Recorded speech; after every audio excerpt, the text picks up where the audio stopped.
Hope you're doing well. Today I want to talk to you about ignoring the scoreboard.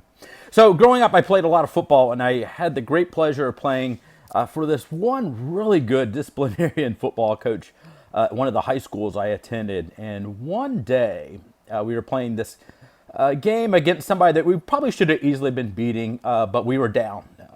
And the coach called a timeout and came out onto the field, and he looked at every single player and he said, what's the score? What is the score?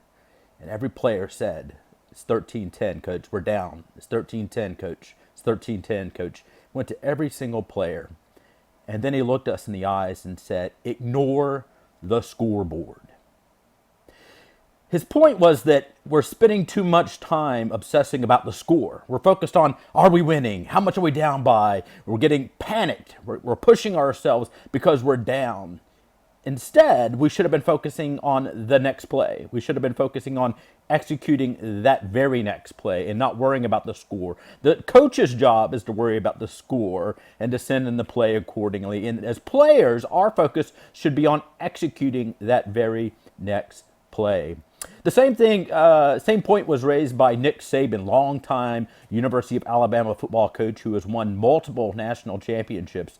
He stresses the point with his players that they need to worry only about the process, worry about the next play at practice, worry about what they're doing in the moment, and let the coaches worry about the long-term plan.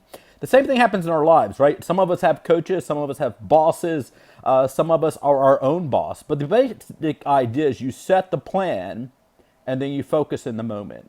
That you don't worry about the scoreboard moment to moment, but you focus on the work that's right in front of you. And if you do that consistently, the score will take care of itself.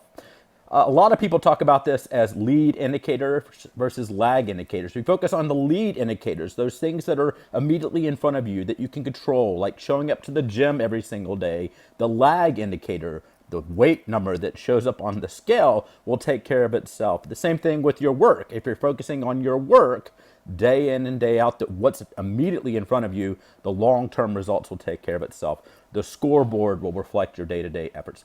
Just something to consider. Challenge for myself, challenge for you. Go out there every single day, ignore the scoreboard, and seize your legacy.